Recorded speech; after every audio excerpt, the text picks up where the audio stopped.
తెలంగాణ రాష్ట్రంలో మరో 4 నియోజకవర్గాల ఓట్ల లెక్కలను ఒకసారి చూసుకుందాం. కల్వకుర్తి, హుజూర్ నగర్, మిర్యాలగూడ, ఆ తర్వాత నాగార్జున సాగర్. ఈ 4 నియోజకవర్గాల్లో ఉన్నటువంటి బీసీల ఓట్లెన్ని, రెడ్ల ఓట్లెన్ని, బీసీల నాయకత్వం ఎట్లా ఉండబోతా ఉంది, ఎట్లా ఉంది, ఈ లెక్కలన్నీ ఒకసారి చూసుకునేటువంటి ప్రయత్నం చేద్దాం. సో ముందుగా నాగార్జున సాగర్ నియోజకవర్గాన్ని తీసుకుందాం. నాగార్జున సాగర్ నియోజకవర్గంలో ఇవాళ ఎవరు ప్రస్తుత ఎమ్మెల్యే జయవీర్ రెడ్డి, జయవీర్ రెడ్డి ప్రస్తుతం ఎమ్మెల్యేగా ఉన్నాడు. ఆయన జానారెడ్డి కొడుకు.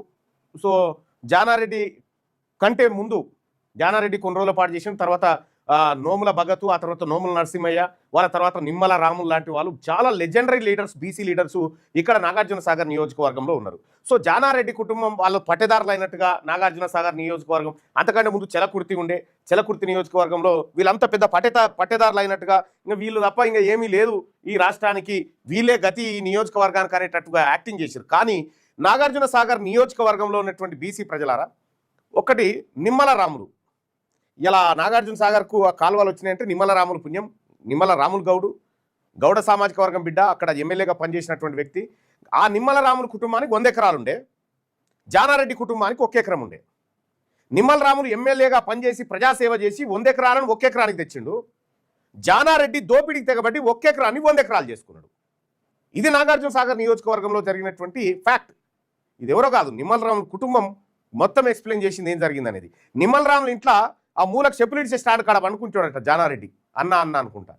అక్కడి నుంచి నిమ్మల రాముల్ని కుటుంబాన్ని చిన్నాభిన్నం చేసి రెడ్డి కుటుంబాన్ని ఆడ స్థాపించిండు జానారెడ్డి. సో మరి రేపటి భవిష్యత్తులో నాగార్జున సాగర్ నియోజకవర్గం ఎట్లా ఉండబోతుంది అనేది ఒకసారి చూద్దాం.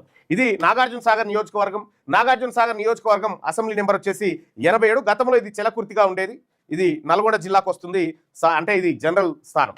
ఇక్కడ మొత్తం నాగార్జున సాగర్ నియోజకవర్గంలో మొత్తం ఓటర్ల సంఖ్య 2,33,514 మంది ఓటర్లు ఉన్నారు.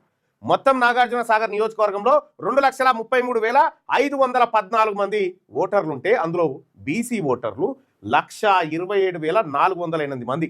అంటే 50% ఎక్కువ, 54-55% ఓట్లు ఓన్లీ బీసీలయ్యాయి. మరి ఇక్కడ రెడ్ల ఓట్లు ఎన్ని ఉన్నాయా అంటే 17,033 ఓట్లు. 17,033 ఓట్లతోటి డిపాజిట్ కూడా రాదు జానారెడ్డికి. రెడ్లు ఎవరు పోటీ చేసినా రాదు. సో ఇక్కడ రెడ్ల ఓట్లేమో 17,000 ఓట్లు, బీసీల ఓట్లేమో 1,27,000 ఓట్లు ఉన్నాయి ఈ నాగార్జున సాగర్ నియోజకవర్గంలో. ఈ నాగార్జున సాగర్ నియోజకవర్గంలో బీసీ ఓట్లు రెడ్డి ఓట్ల కంటే 7.5% రెట్లు ఎక్కువ, 7.5 రెట్లు ఎక్కువ ఉంది బీసీల కంటే. ఏది రెడ్ల కంటే బీసీల ఓట్లు. సో ఇక ఈ నియోజకవర్గం గురించి ఒక్కసారి చూస్తే చారిత్రక నేపథ్యం ఏంటంటే 2008లో డీలిమిటేషన్ ముందుకు ఈ ప్రాంతం చెలకుర్తి అసెంబ్లీ నియోజకవర్గంగా ఉండేది. 2023 ఎన్నికల ఫలితాల్లో కుందూరు జయవీర్ రెడ్డి కాంగ్రెస్ పార్టీ నుంచి, రన్నరప్గా నోముల భగత్ బీసీ బిడ్డ బీఆర్ఎస్ పార్టీ నుంచి ఉండే. నియోజకవర్గంలో 54.56% అపారమైన బీసీ ఓటింగ్ శక్తి ఉన్నప్పటికీ ప్రధాన రాజకీయ పార్టీల టికెట్ల కేటాయింపు మరియు ఎన్నికల గెలుపు రెడ్డి సామాజిక వర్గ కేంద్రంగా సాగుతా ఉంది. బీఫాములు వాళ్ళు తెచ్చుకోవడంతో, అంటే జనాలు బీఫామ్ల కోట్లేస్తుర్రు అని వాళ్ళ బుర్రలో ఉంది కాబట్టి బీఫాములు తెచ్చుకుంటారు. జనాలు బీసీల కోట్లేసిరని తెస్తే ఇలా బీఫాములు చింపుకొని వాళ్ళు వెళ్ళిపోతారు. లేరా అక్కడ బలమైనటువంటి బీసీ నాయకత్వం ఉంది. నోముల భగత్ ఉన్నాడు, బలమైనటువంటి బీసీ నాయకుడు. నోముల నరసింహయ్య గారి కుమారుడు. నిమ్మల రాములు కోడలు నియోజకవర్గంలో అత్యంత బలమైన సామాజిక ప్రతినిధి. కటబైన మంగమ్మ యాదవ్ ఉంది, ఈమె మాజీ జెడ్పీటీసీ. బొల్లం జయమ్మ యాదవ్ ఉంది, ఈమె మాజీ ఎంపీపీ. సుమతి రమేష్ గౌడ్ ఉన్నారు, వీళ్ళు మాజీ ఎంపీపీ. వీళ్ళంతా బీసీ నాయకులు.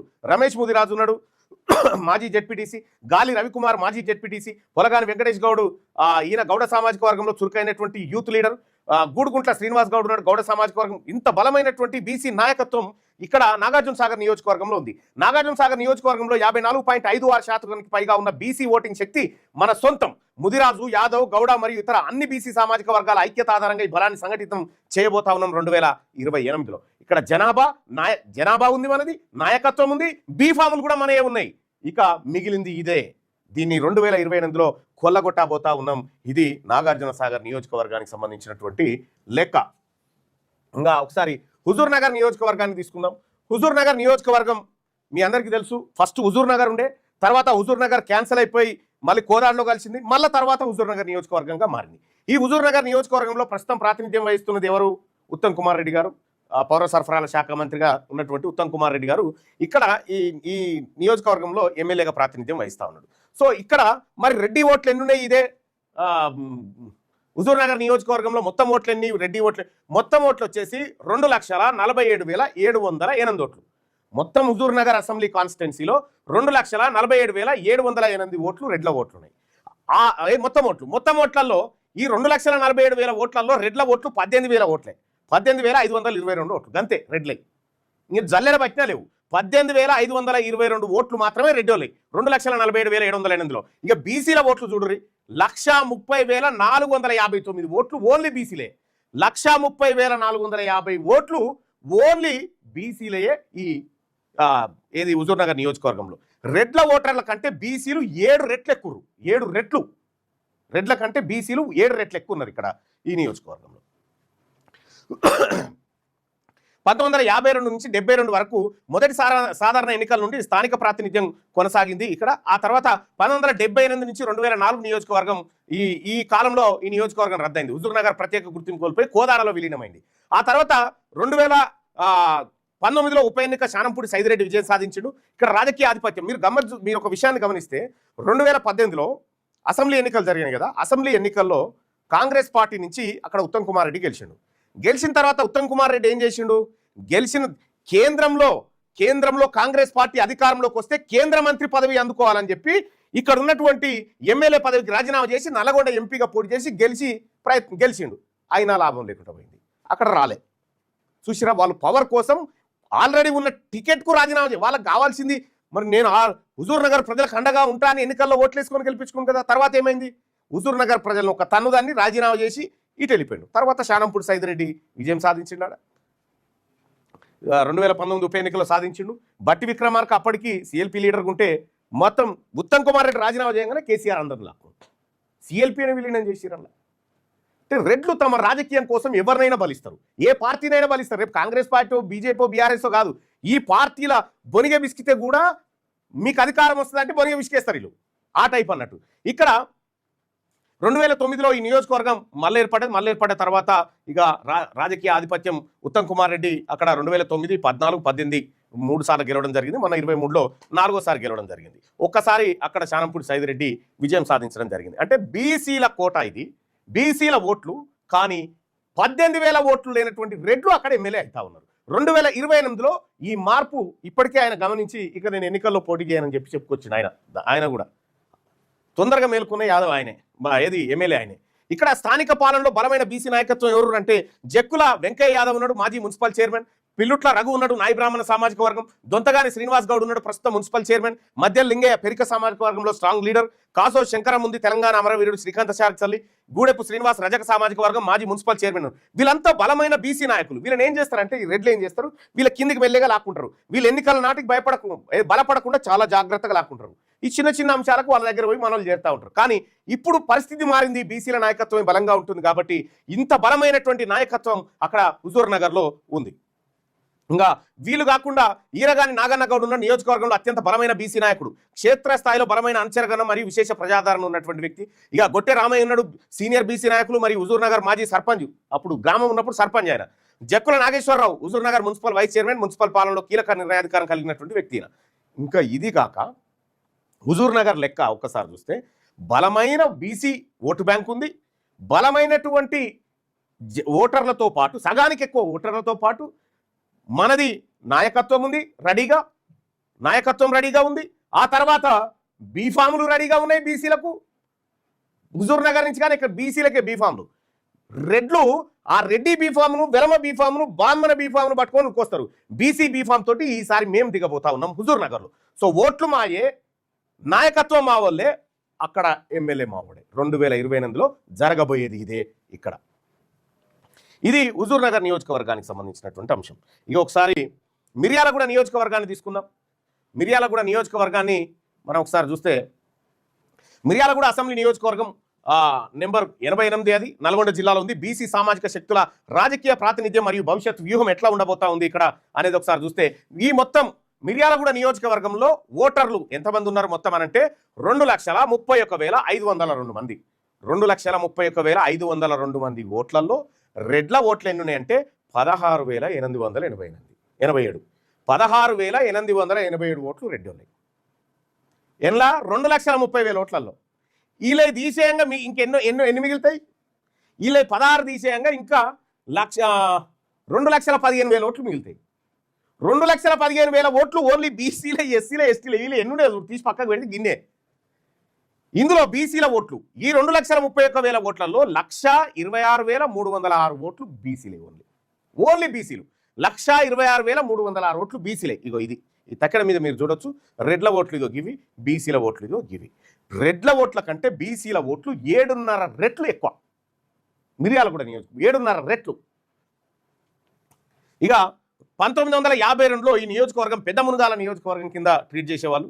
అక్కడ ప్రారంభమైంది. ఆ తర్వాత 1957లో మిర్యాలగూడగా మార్పు చెందింది. ఆ తర్వాత 1962 నుంచి 2003 వరకు కాంగ్రెస్, సిపిఎం, టీఆర్ఎస్ లేదా బీఆర్ఎస్ పార్టీల ప్రాతినిధ్య ప్రయాణం జరిగింది. దశాబ్దాలుగా మారని ఆధిపత్య ధోరణి మారుతున్న కారణం మారని ప్రాతినిధ్యం అంటూ ఒకసారి చూస్తే అక్కడ ఉన్నటువంటి మిర్యాలగూడలో ఎమ్మెల్యేలుగా పనిచేసిన తిప్పన చిన్నకృష్ణారెడ్డి 62, 67, 72 3 సార్లు విజయం సాధించిండు. అరిబండి లక్ష్మీనారాయణ ఈయన 2 సార్లు గెలిచిండు. జూలకంటి రంగారెడ్డి 3 సార్లు విజయం సాధించిండు. నలమోతు భాస్కర్ రావు 2 సార్లు విజయం సాధించిండు. ఆ తర్వాత బత్తుల లక్ష్మారెడ్డి ఈయన మొదటిసారిగా విజయం సాధించిండు 2023లో ప్రస్తుత ఎమ్మెల్యే ఈయన బత్తుల లక్ష్మారెడ్డి. ఇక అక్కడ ఉన్నటువంటి బీసీ నాయకత్వం రేపు ఈ రెడ్ల రాజకీయాన్ని ఖతం చేయబోతున్నటువంటి బీసీ నాయకత్వం ఎవరంటే బొడ్డు వెంకన్న యాదవ్, అసెంబ్లీ బరిలో నిలిచిన ప్రత్యామ్నాయ శక్తి బంటు వెంకటేశ్వర్లు, ఈయన పట్టణంలో బలమైన బీసీ సామాజిక ప్రాతినిధ్యం ముదిరాజ్ సామాజిక వర్గం. పెద్ది శ్రీనివాస్ గౌడ్ మున్సిపల్ స్థాయిలో తిరుగులేని ప్రాబల్యం ఉన్నటువంటి వ్యక్తి. మున్సిపల్ స్థాయిలో బీసీలు చాలా మంది కౌన్సిలర్లుగా బలమైన నాయకులుగా తెర మీదకి వచ్చినారు ఈ నియోజకవర్గంలో. ఇక్కడ రెడ్ల కంటే 7.5% రెట్లు ఎక్కువగా ఈ మిర్యాలగూడ నియోజకవర్గంలో ఉన్నారు. వీళ్ళే కాదు, వీళ్ళతో పాటు తమడబోయిన అర్జున్ లాంటి బలమైన యూత్ నాయకులు ఇవాళ అక్కడ మిర్యాలగూడ నియోజకవర్గంలో ఉన్నటువంటి పరిస్థితి. సో కాబట్టి ఈ నియోజకవర్గం 2028లో బీసీల హస్తగతం కాబోతున్నటువంటి నియోజకవర్గం. సో ఇది చిట్ట చివరి ఎన్నికలు. ఇప్పుడు నేను చెప్పిన 4 నియోజకవర్గాల్లో రెడ్లకు చిట్ట చివరి ఎన్నికలు ఇవి. ఆ తర్వాత వీళ్ళు ఎమ్మెల్యేలు కాదు కదా, కనీసం వార్డు మెంబర్లు కూడా అయ్యే పరిస్థితి ఉండదు బీసీలో వచ్చినటువంటి మార్పు కారణంగా. సో ఇది మిర్యాలగూడ నియోజకవర్గానికి సంబంధించింది. అయితే ఒకసారి కల్వకుర్తి నియోజకవర్గాన్ని చూద్దాం. కల్వకుర్తి నియోజకవర్గం మీ అందరికీ తెలుసు. అక్కడ ఆచారి 5 సార్లు 6 సార్లు పోటీ చేసిండు. ఇంకా 6 సార్లు చేసినా ఇక ఆయన గెలిచే పరిస్థితి అయితే లేదాడ. ఎందుకు అనేది మాట్లాడుకుందాం. కల్వకుర్తి నియోజకవర్గం బీసీ సామాజిక శక్తుల రాజకీయ ప్రాతినిధ్యాన్ని ఒకసారి చూస్తే మొత్తం కల్వకుర్తిలో మొత్తం ఓటర్లు 2,41,897 మంది ఓటర్లు. మొత్తం ఓటర్లు 2,91,897 ఓటర్లు ఇక్కడ కల్వకుర్తి నియోజకవర్గంలో ఉంటే ఇక రెడ్డి ఓట్లు ఎన్ని ఉన్నాయి చూడండి. ఇక్కడ ఎన్ని ఉన్నాయి రెడ్డి ఓట్లు? 2,41,000 ఓట్లలో రెడ్డిల ఓట్లు కల్వకుర్తిలో 13,198 ఓట్లు. 13,198 గంతే. ఇక్కడ బీసీల ఓట్లు ఎన్ని ఉన్నాయంటే 1,31,019 ఓట్లు ఓన్లీ బీసీలే 2,41,000లో. రాజకీయ విశ్లేషణ ఒకసారి కనుక చూస్తే కల్వకుర్తి నియోజకవర్గంలో రెడ్డి ఓటర్ల కంటే బీసీ ఓటర్ల బలం దాదాపు 10 రెట్లు ఎక్కువ. 10 రెట్లు, 10 టైమ్స్. 54.16% ఓట్లతో బీసీలే ఎక్కువ తిరుగులేని రాజకీయ నిర్ణయాత్మక శక్తిగా ఉన్నారు. ఇక ఈ నియోజకవర్గం మొదటి నుంచి చూస్తే ముందుమల నరసింహరావు, కేఆర్ వీరాస్వామి వాళ్ళు తొలితరంలో ఉన్నటువంటి నాయకులు అయితే, ఇక చారిత్రక ఘట్టం దైత్య సహారం 1989లో కల్వకుర్తి గడ్డపై బీసీ నాయకుడు జె చిత్తరంజన్ దాస్ ఏకంగా అప్పటి ముఖ్యమంత్రి ఎన్టీ రామారావును ఓడించి సృష్టించిన ప్రభంజనం దేశవ్యాప్తంగా సంచలనం రేపింది. ఎన్టీ రామారావునే ఒక బీసీ నాయకుడు ఓడించింది కల్వకుర్తి కాడ 1989లో. బీసీల సత్తాది. ఇక ఆ తర్వాత గుర్క జైపాల్ యాదవ్ 1999, 2009, 2018లో మన బీసీ బిడ్డ అక్కడ ఎమ్మెల్యేగా ప్రాతినిధ్యం వహించాడు. ఆ తర్వాత చల్లా వంశీధర్ రెడ్డి, కసిరెడ్డి నారాయణ రెడ్డిలు అక్కడ ప్రాతినిధ్యం వహిస్తూ వస్తూ ఉన్నారు. ఇక బలమైన బీసీ నాయకులు ఎంత బలంగా ఉన్నారో చూడండి. భృంగి రత్నమాల ఆనంద్ కుమార్ మున్సిపల్ చైర్మన్గా ఉన్నటువంటి వాళ్ళు. ఆ తర్వాత చిత్తరంజన్ దాస్ ఇప్పటికి కూడా ఉన్నటువంటి నాయకుడు. బుచ్చయ్య గౌడ్ గౌడ సామాజిక వర్గానికి సంబంధించినటువంటి నాయకుడు. ఠాకూర్ బాలాజీ సింగ్, ఆ తర్వాత మాధవయ్య, మనెమ్మ యాదవ్, ఇట్లా చాలా మంది టాప్ బీసీ నాయకులు మనకు అక్కడ కల్వకుర్తి నియోజకవర్గంలో కనిపిస్తారు. సో ఇక కల్వకుర్తిలో 54.16% ఉన్న అత్యంత బలమైన బీసీ ఓటింగ్ శక్తి మరియు ఎన్టీఆర్ని ఓడించిన మన చారిత్రక వారసత్వం ఆధారంగా రాబోయే రోజుల్లో కల్వకుర్తి కోటపై బీసీ జెండా ఎగరవేయడానికి స్పష్టమైనటువంటి వ్యూహాన్ని ఒకసారి చూస్తే జనాభా మనదే, ఓట్లు మనయే, నాయకత్వం రెడీగా ఉంది, టికెట్లు రెడీగా ఉన్నాయి. ఇక మనం అందుకోబోయేది కల్వకుర్తి పైన బీసీల జెండాను ఎగరవేయడమే. సో ఇట్లా ఈ 4 నియోజకవర్గాల్లో సర్జికల్ స్ట్రైక్ 59 ఏదైతే తెలంగాణ రాజ్యాధికార పార్టీ చెప్తా ఉందో ఆ సర్జికల్ 59లో భాగంగా ఈ 4 నియోజకవర్గాల్లో కూడా బీసీ ఎమ్మెల్యేలు రాబోతా ఉన్నారనేటువంటి విషయాన్ని మీ ముందుకు తెలియజేస్తా ఉన్నా.